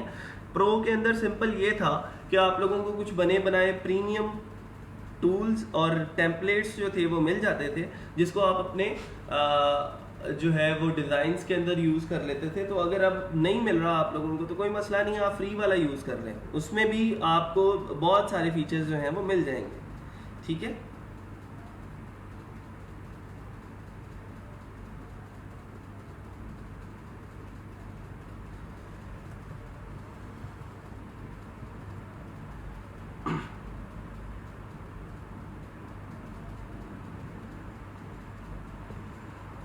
अच्छा जी, यहाँ पे टेबल के अंदर बॉर्डर जो है वो 1 पिक्सल का लगा हुआ है, विड्थ उसने 100% की है इस टेबल की। उसके अंदर सबसे पहले ये देखें कि जो TR है उसने उसको कॉल स्पैन दिया है 4 का। कॉल स्पैन 4 देने का मतलब ये है कि वो इसको हेड बनाना चाहता है। तो this is the head of the table, उस TD के अंदर उसने उसको लिख दिया। उसको वैसे करना ये चाहिए था कि इसको ज़रा TH के अंदर लिखता, ताकि ये जो टेक्स्ट लिखा हुआ है कि this is the head of the table, इसको थोड़ा सा वो बोल्ड कर देता। ठीक है, अच्छा फिर उसके बाद अब ये देखें कि उसने ये T हेड का टैग यहाँ पे ख़त्म कर दिया। T हेड स्टार्ट किया था, T हेड के अंदर टेबल रो क्रिएट की थी, उस टेबल रो के अंदर टेबल डेटा इंसर्ट किया था। अब उसने T हेड के फौरन बाद T फुट बना दिया, T बॉडी नहीं बनाया, T फुट बना दिया। तो T फुट के अंदर जो टेबल रो क्रिएट की उसको भी 4 का कॉल स्पैन दे दिया और this is the foot of the table वो लिख के सारा। तो उसने ऑटोमेटिकली वो T फुट जो था वो जो क्रिएट किया, अब वो देखें वो ऑटोमेटिकली उस टेबल के नीचे आ रहा है। और टेबल बॉडी जो है, जो टेबल बॉडी का कोड है, हालांकि उसने कोड करते हुए टेबल बॉडी नीचे लिखा है ये सेल 1 सेल 2 सेल 3, लेकिन उसका इफेक्ट जो है वो ऑटोमेटिकली दरमियान में आ रहा है। तो इस तरह जो है वो आप इसको देख सकते हैं कि सर हम जो टेबल हेड है उसको ऊपर लिखेंगे, टेबल बॉडी को नीचे लिखेंगे और फिर सबसे नीचे जो है वो टेबल फुट को लिखेंगे। सर HTML और CSS की प्रैक्टिस के लिए कोई वेबसाइट बता दें जहाँ पर जाकर हम प्रैक्टिस कर सकें। W3 स्कूल्स एक अच्छी वेबसाइट है। उसके बाद सबसे पहली चीज़ ये है कि आप लोग जो यहाँ पे हम काम कर रहे हैं उसको इम्प्लीमेंट कर लें, सारी HTML CSS कंप्लीट हो जाएगी। सर आप काइंडली हमारे लिए अगेन प्रोवाइड कर दें, एटलीस्ट मेरे जैसे नॉन टेक्निकल बंदे को बहुत ज़्यादा फेवर मिलती है प्रीमियम से। अब मुझे ये बताओ कि अब क्या गारंटी है कि अब मैं अगर कोई प्रीमियम टूल जो है वो आप लोगों को दे दूंगा तो अब उसका पासवर्ड चेंज नहीं होगा। अब जो है जो मेरे पुराने स्टूडेंट्स हैं वो मुझे आप लोगों से ज़्यादा अदीब है, क्योंकि उनके साथ मेरा ज़्यादा वक्त गुजरा है। उन लोगों ने मुझे ज़्यादा प्राउड फील करवाया कि हाँ मैंने अगर उनको हेल्प किया था तो उन्होंने मुझे अर्न भी करके दिखाया। तो आप लोगों में से अब मुझे कौन गारंटी दे सकता है कि सर अब जो है वो टूल्स के जो पासवर्ड्स हैं अब वो चेंज नहीं होंगे, अब आप जो है वो बिला झिझक जो है वो हमारे साथ चीज़ें शेयर कर देते हैं। आप में से आप लोग मुझे गारंटी दे दें कि सर नहीं होंगे, अब पासवर्ड्स चेंज नहीं होंगे, हम सब उसको यूज़ करेंगे हमारी फलाह के लिए, हमारी ही अर्निंग के लिए, लर्निंग के लिए आप लोग मैं शेयर करता हूँ। अब चेंज अगर आप लोग कहते हैं कि सर ठीक है हम ये गारंटी देते हैं कि अब नहीं चेंज होगा, तो ठीक है मैं शेयर कर देता हूँ।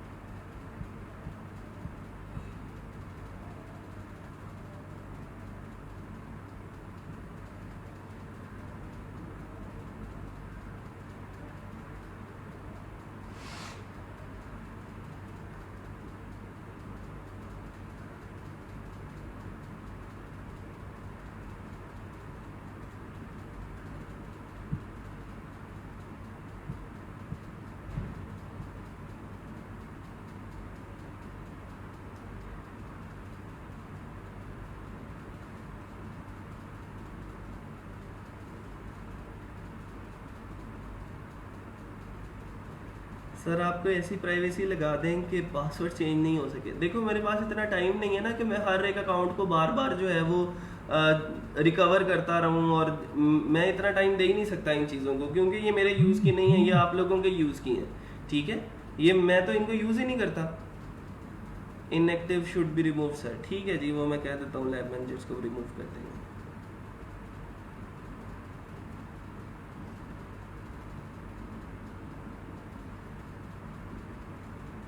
सर नेक्स्ट ऐसा हो तो आप ना शेयर करें कुछ भी। चलें जी ठीक है, डन हो गया। अगर नेक्स्ट टाइम ऐसा कुछ हुआ तो मैं फिर दोबारा से ऐसी कोई प्रीमियम टूल जो है वो भी शेयर नहीं करूँगा। अभी ये देखिए हमने वर्डप्रेस शुरू ही नहीं किया। आप लोगों को मैंने जो एग्जांपल स्टार्ट में दिखाई थी ना, मैंने कुछ आप लोगों को जो है वो वेबसाइट्स अपनी दिखाई थी, जैसे सजावट है, सेफ्स्काई है।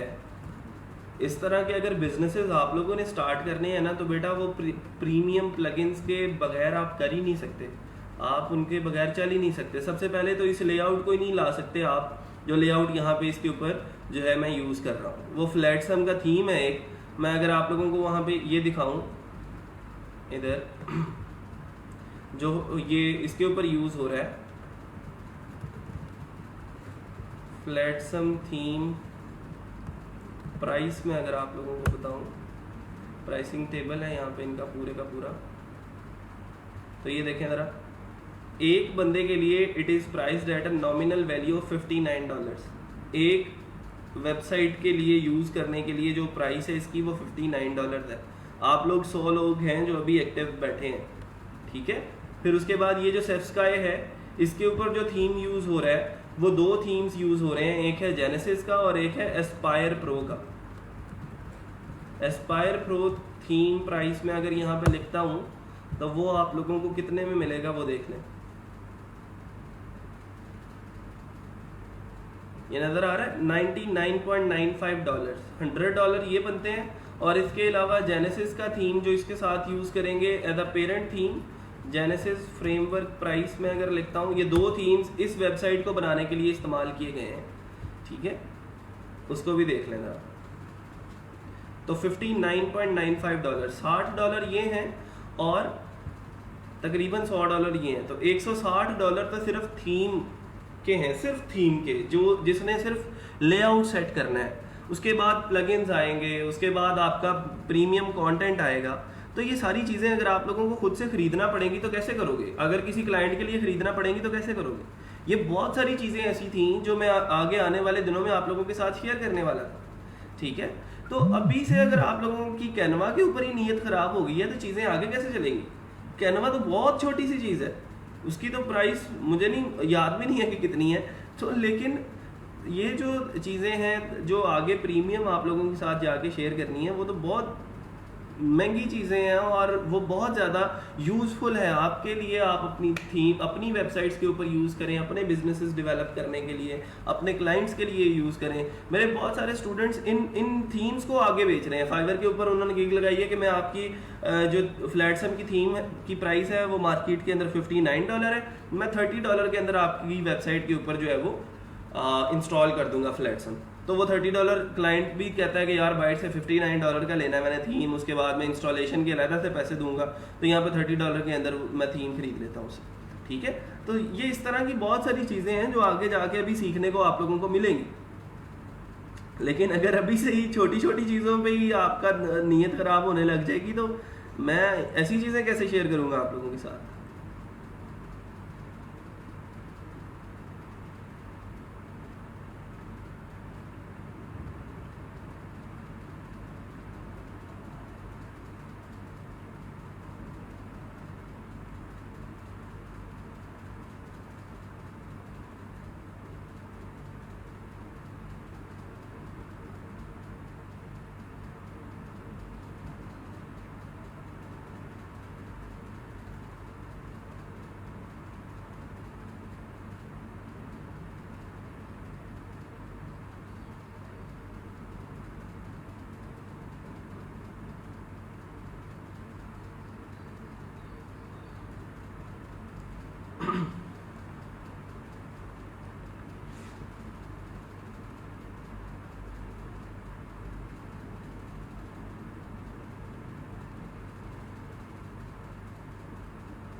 चलें जी, ठीक है, क्लोज दिस टॉपिक। मैं सारी चीज़ें आप लोगों के साथ शेयर करने के लिए रेडी हूँ, ठीक है। अब इसके ऊपर कोई कमेंट नहीं करेगा, मेरी चीज़ें हैं ही आप लोगों के लिए, आप लोगों के साथ शेयर करने के लिए ही हैं। आप लोगों को फ़ायदा मिलता है इससे, तो मुझे खुशी होती है।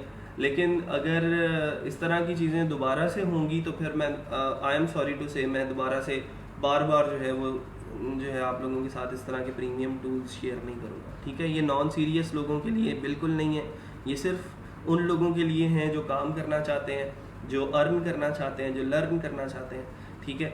ये बिल्कुल नॉन सीरियस लोगों के लिए नहीं है। अब इसके बाद और कोई जो है वो इसके ऊपर कमेंट नहीं आएगा। वापस आते हैं लेक्चर की तरफ।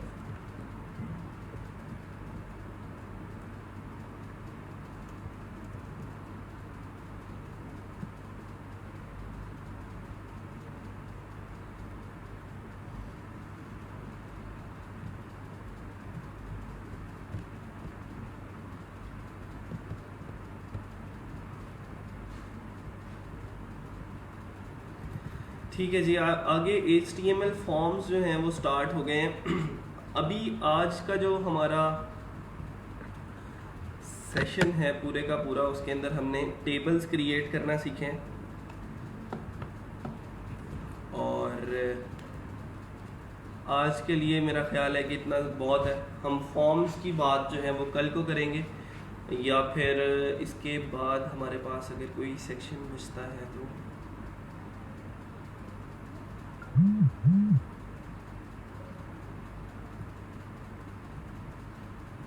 ठीक है। बटन्स हैं और फॉर्म्स हैं, ये एक पूरा लेक्चर है जो किसी दिन कल को मैं ट्राई कर रहा हूँ कि हम CSS जो है वो डिस्कस करें और फिर उसके बाद जो है हम फॉर्म्स को डिस्कस कर लेंगे, ठीक है।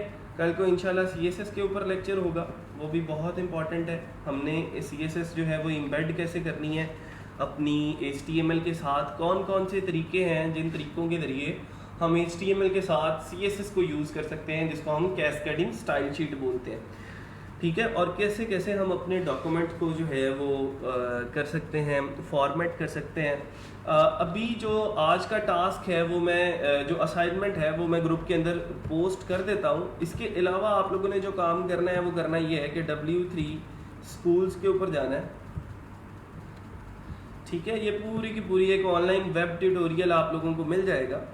इसके ऊपर जो है वो HTML की बात करते हैं अगर, तो HTML की बहुत सारे टैग्स आप लोगों को यहाँ पे मिल जाएंगे, जैसे कि हमने डिस्कस किए हैं यहाँ पे HTML के अंदर के पेज टाइटल के अंदर क्या लिखते हैं हम, हेडिंग जो है वो H1 से क्या होता है, पैराग्राफ से क्या होता है, राइट योरसेल्फ अगर करना चाहते हैं, ठीक है।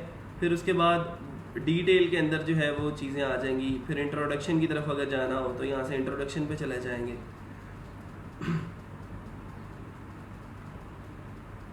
कुछ HTML टैग्स के बारे में बात की होगी, फिर HTML एडिटर हैं, बेसिक हैं, एलिमेंट्स हैं HTML के। तो यहाँ से आप लोग इनकी सारी की डिटेल चीज़ें जो है वो देख सकते हैं। जैसे ये हमने डिटेल में पढ़ लिया है कि हेडिंग 1 जो है वो स्टार्ट ज़्यादा होता है, हेडिंग 2 का साइज़ कम होता है, हेडिंग 3 का कम होता है।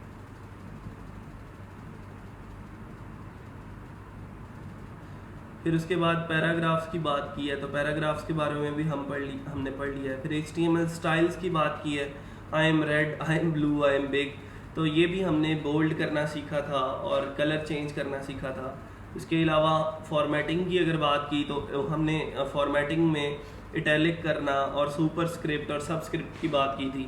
अब ये देखें, ये वही चीज़ें हैं जो W3 स्कूल्स हमें बता रहा है, जो हम यहाँ पे क्लास में डिस्कस कर चुके हैं, ठीक है।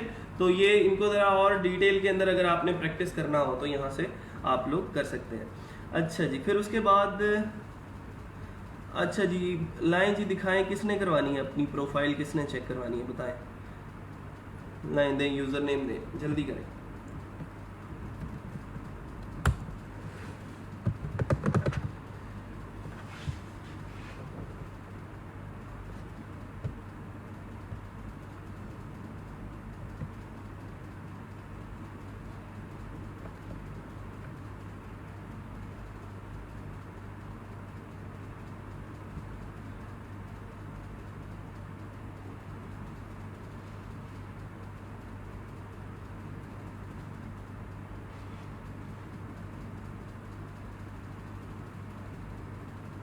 उमैर अली, आपको हर दफ़ा जब भी कोई नई चीज़ लिखनी है तो वो सेव करना होता है उसके बाद, और फिर उसके बाद जो है आप उसको व्यू कर सकते हो, उसकी आउटपुट को।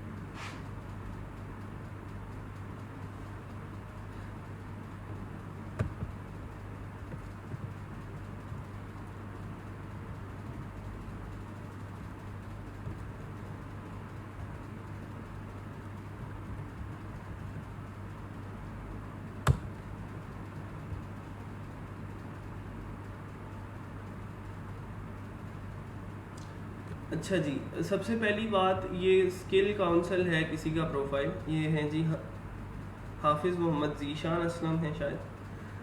I have more than 7 years of experience in web development. आपकी जो पहली लाइन है ना, उसके अंदर आके मुझे शक इसलिए पड़ जाता है क्योंकि आपने अभी तक फाइवर के ऊपर कोई अर्निंग नहीं की, इवन कि आपने अपनी टैग लाइन भी नहीं लिखी, और आप जो है वो पिछले 7 साल से वेब डेवलपमेंट कर रहे हैं और बिलीव करते हैं गुड क्वालिटी ऑफ वर्क के ऊपर। तो मैं अगर इसको एज अ क्लाइंट देखूँ ना, तो मुझे ये लगता है कि भाई 7 साल से आप वेब डेवलपमेंट कर रहे थे, तो क्या आपको 7 साल तक फाइवर का किसी ने बताया ही नहीं कि आप जो है वो 7 साल से वेब डेवलपमेंट करते रहे? किसी ने बताया नहीं कि फाइवर के ऊपर जो है वो अच्छी अच्छी वेबसाइट्स बना के आप डॉलर्स कमा सकते हैं, ठीक है। तो ये थोड़ा सा बैड इम्पैक्ट पड़ता है आपकी प्रोफाइल के ऊपर, इसको थोड़ा सा कम कर लें, ठीक है। 2 साल पे ले आए इसको, 2 साल बहुत होते हैं, क्योंकि अभी फाइवर के ऊपर आप नए हैं, तो ये चीज़ें थोड़ी सी आप लोगों को ख़राब करेंगी, आपके यूज़र एक्सपीरियंस को ख़राब करेंगी।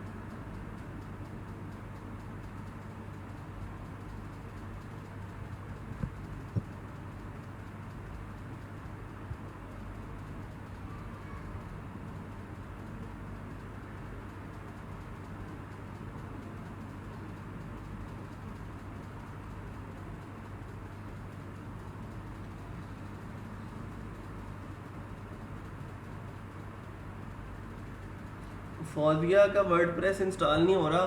वर्डप्रेस इंस्टॉल करने के चक्करों में उन्होंने 3 दफ़ा विंडो कर ली है।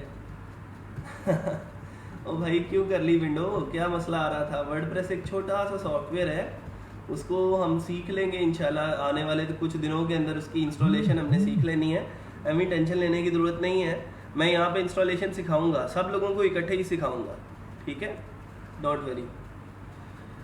अच्छा जी, फिर उसके बाद एक गिग लगाई है आपने और उसमें लिखा है कि I will design and redesign the WordPress website in 24 hours. ठीक है जी।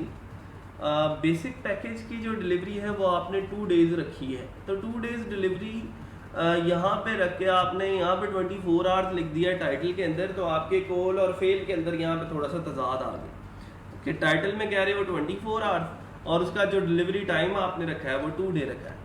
ठीक है कि 2 दिन की डिलीवरी है, इसकी 5 डेज़ की और इसकी 7 डेज़ की है। 2 दिन के अंदर एक पेज बना के दोगे, design customisation, content upload, responsive design, इसकी थोड़ी सी आपने जो अभी करनी है रिसर्च करनी है वो आपने इसकी प्राइस के ऊपर करनी है कि आपने ये जो प्राइस लिखी है आया मार्केट के अंदर यही प्राइस चल रही है या फिर कम है या फिर ज़्यादा है, कि न्यू सेलर्स जो हैं उसको कैसे इस्तेमाल कर सकते हैं। ठीक है, और न्यू सेलर्स उसकी प्राइस कैसे रख सकते हैं। फिर उसके बाद ये जो गिग लिखी है ये थोड़ी सी मैंने आप लोगों को बताया था, आप इसके अंदर इस गिग को बोल्ड कर सकते हैं, इसके अंदर जो चीज़ें लिखी हैं उसको थोड़ा सा बोल्ड करके लिखें और थोड़ा सा और लेंथी करें इसको। ठीक है, जिसके अंदर आप क्लाइंट सेटिस्फेक्शन की बात करें, जिसके अंदर आप फास्ट डिलीवरी की बात करें, जिसके अंदर आप जो है वो मनी बैक गारंटी की बात करें कि अगर आपको काम पसंद नहीं आया तो हम मनी बैक गारंटी जो है वो आप लोगों को दे रहे हैं। ठीक है, तो इस तरह के काम जब आप करेंगे तो वो थोड़ा सा और ज़्यादा ईजी हो जाएगा। अच्छा, अब एक और चीज़ जो मैंने यहाँ से देखी है वो ये है कि अब आप लोग यहाँ पे देख रहे हैं ये टिक लगे हुए हैं, जो सिल्वर पैकेज है उसके अंदर ई कॉमर्स फंक्शनैलिटी नहीं है। Good, very good. Gold package के अंदर ई कॉमर्स फंक्शनैलिटी है, दैट्स वेरी गुड। लेकिन जब आप प्लाटिनम के अंदर आते हैं तो आप प्लाटिनम पैकेज के अंदर ई कॉमर्स फंक्शनैलिटी नहीं दे रहे। वाई भाई, जो बंदा आपको 29,000 रुपया दे रहा है, 29,278 रुपये दे रहा है, आप उसको ई कॉमर्स की फंक्शनैलिटी नहीं दे रहे। हाँ, 22,000 वाले को दे रहे हो तो भाई वो तो बंदा ये वाला पैकेज नहीं बाय कर लेगा फिर आपसे। ये वाला पैकेज क्यों बाय करेंगे लोग जब उसके पैसे ज़्यादा हैं और उसके फीचर्स कम हैं। ठीक है, तो इस तरह की गलती नहीं करनी भाई, फंक्शनैलिटी यहाँ पे भी देनी पड़ेगी आपको जो आपकी ई कॉमर्स की फंक्शनैलिटी है। ठीक है,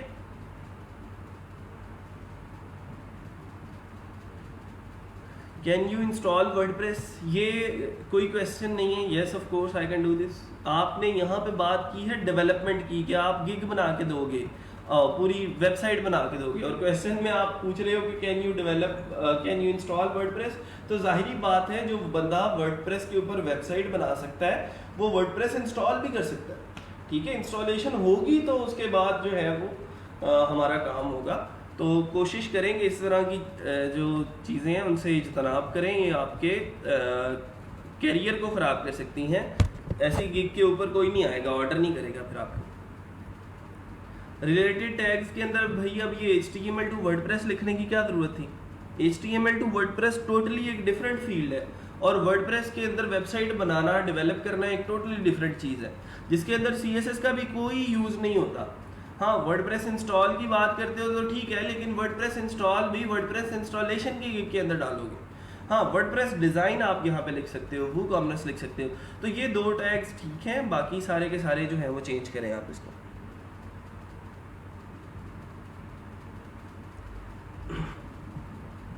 ठीक है जी, नेक्स्ट पे चलते हैं आप ज़रा।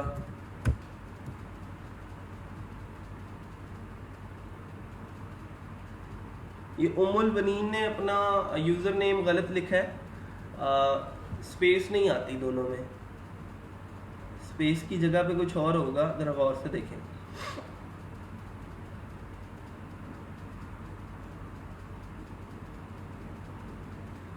Users underscore Aamir four Shahzad,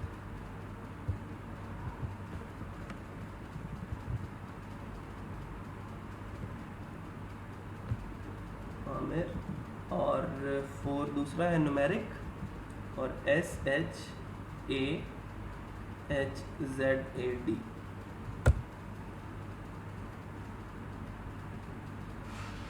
हाँ जी, I will complete dreams, imaginations and creativity. Complete नहीं करें, कंप्लीट की जगह पे कोई और वर्ड यूज़ करना। My name is Amit Shehzad. I am a front-end web developer. I create responsive websites, layouts, and themes with Bootstrap, HTML5, CSS3. I work as a front-end developer in different software houses. ये चीज़ mention नहीं करें, बिल्कुल भी ये लिखने की ज़रूरत नहीं है कि सॉफ्टवेयर हाउसेज में जॉब करता रहूँगा। I am working in WordPress customisation. WordPress का थोड़ा सा और एलेबोरेट करेंगे, आप वर्डप्रेस में किस किस किस्म की वेबसाइट्स बना सकते हैं, जैसे ई कॉमर्स की एग्जांपल दे दें, वहाँ पे अमेजोन एफिलिएट वेबसाइट्स की एग्जांपल दे दें, कोई बिजनेस वेबसाइट की एग्जांपल दे दें, ठीक है। इस तरह की चीज़ें जो हैं वो आप लिखेंगे।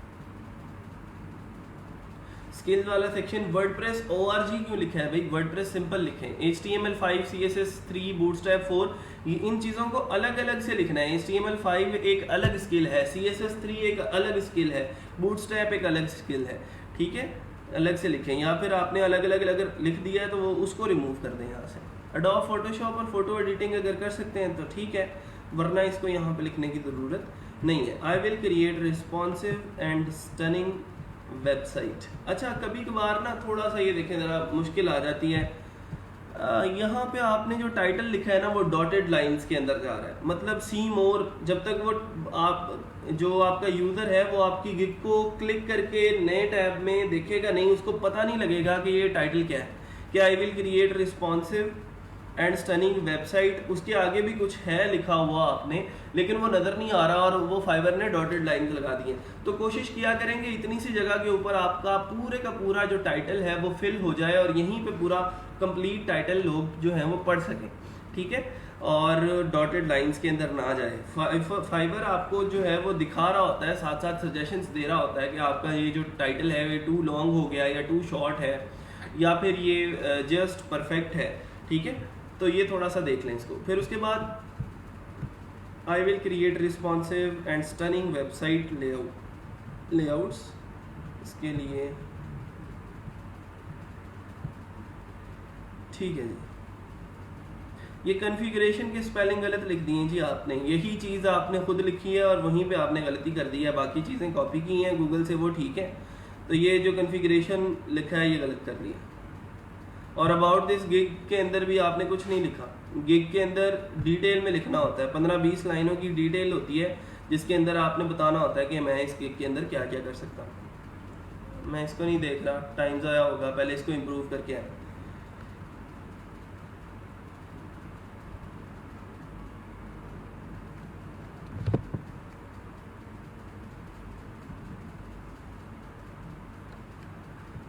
webtech_7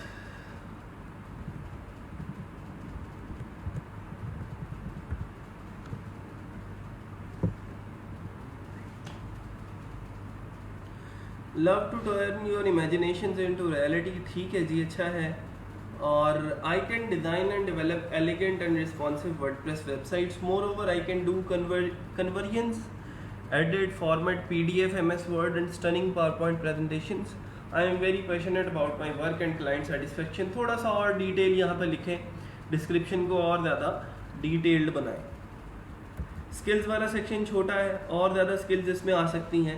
HTML CSS अलग अलग करके लिखें, PHP की स्किल डालें इसमें, वर्डप्रेस कस्टमाइजेशन डालें, प्लगइन्स डालें, थीम्स डालें, ठीक है। इस तरह की बहुत सारी चीज़ें हैं जो डाल सकते हैं आप। और इसके बाद गिग्स चेक कर लेते हैं। I will develop stunning e commerce website, websites नहीं लिखें, वेबसाइट लिखें सिर्फ। अच्छा जी, e commerce websites, professional, 100% responsive, secure, Amazon and eBay store, SEO optimise, ठीक है, अच्छा है। और आपने गिग की डिस्क्रिप्शन भी अच्छी लिखी है, लेकिन थोड़ा सा ना आपने इसको ज़्यादा ही कॉपी कर लिया है। इतना ज़्यादा चीज़ों को कॉपी करने की ज़रूरत नहीं है। अब जैसे ये SEO और योस्ट की बात कर रहे हैं, इसको छोड़ दें, लाइव चैट को छोड़ दें, इसकी ज़रूरत नहीं है यहाँ पे लिखने की, इम्बेड नहीं कर सकते आप इसको, मुश्किल है, ठीक है। और easy to manage and change, ठीक है, ओके, गुड। ये कुछ चीज़ें जो हैं वो थोड़ी सी कम करने वाली है इसमें। अच्छा, फिर उसके बाद नंबर ऑफ प्रोडक्ट्स हैं, गुड। पैकेजेस भी अच्छे बने हैं। ई कॉमर्स फंक्शनैलिटी नहीं आ रहा इसमें, क्यों नहीं आ रहा भाई? आपने कैटेगरी कौन सी लिखी है इसकी? Programming and tech, e commerce development और फुल वेबसाइट क्रिएशन। ठीक है, सही है, अच्छी गिग है जी। आप इसको सोशली शेयर करें और गिग्स लगाएं, 7 गिग्स कम से कम कंप्लीट कर लें। जैसे ही हम वर्डप्रेस पढ़ेंगे फिर और ज़्यादा स्किल्स आपके एड सेट में डाल इंशाल्लाह एडअप हो जाएंगी, तो फिर इसको भी लेके चलेंगे। सर ये वीडियो गिग के लिए ठीक है, प्लीज़ चेक। कौन सी वीडियो भाई? वीडियो भी तो दिखाओ। ठीक है, अच्छा जी। फिर उसके बाद FAQs में क्या लिखा है? Do you provide domain and hosting services, do you communicate well? नहीं जी, इसको लिखने की ज़रूरत नहीं है, इस FAQ को रिमूव कर दें। I can understand English well so that would not be a problem, इसको रहने दें, इसकी ज़रूरत नहीं है। अच्छा जी, और कोई?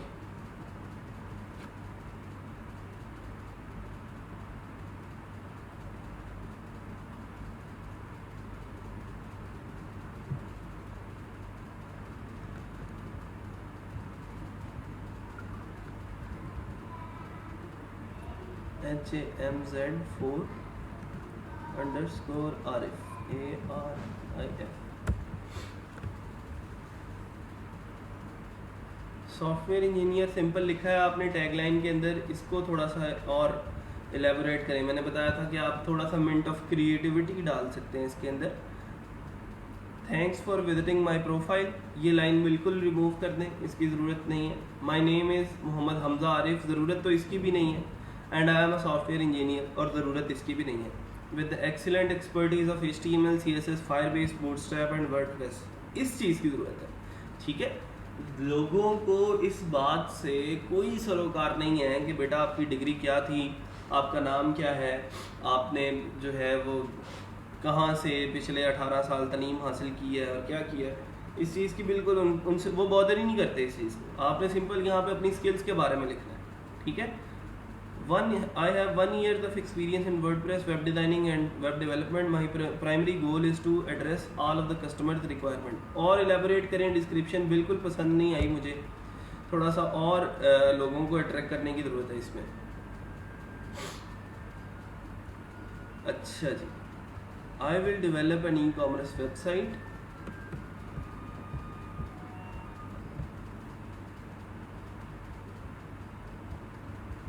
अकॉर्डिंग टू योर नीड्स, तो ये थोड़ा सा लंबा कर दिया टाइटल आपने। ठीक है, तो इस टाइटल को भी छोटा करें। यहाँ पे डॉटेड लाइंस नहीं नज़र आनी चाहिए, यहीं पे आपका टाइटल कंप्लीट हो जाए। If you don't mind contact me before putting in a request, do you need an e-com. इस लाइन को आप एंड पे ले जाएं तो ज़्यादा बेटर है। ये जो पहली लाइन आपने लिखी है इसको लास्ट पे ले जाएं।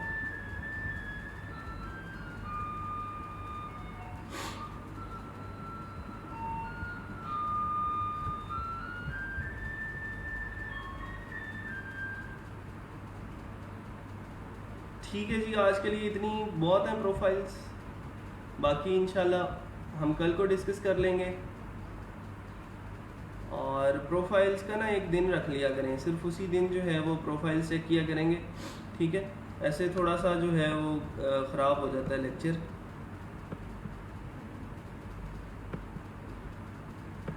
अच्छा, वीडियो क्या है जी? वीडियो में देख लेते हैं यूट्यूब पे।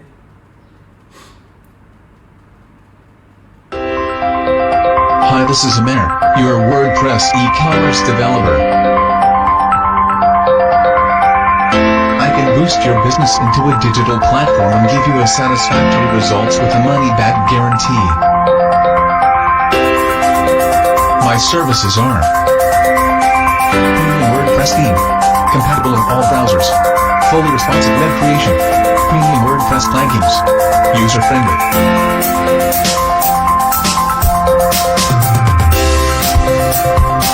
Order now and get discounted pricing results. Boost your business now. Hope we will build a good relationship. Thanks for watching. अच्छी वीडियो है जी आपकी उमैर। वीडियो आपने FX मेकर पे ही बनाई है ये वाली?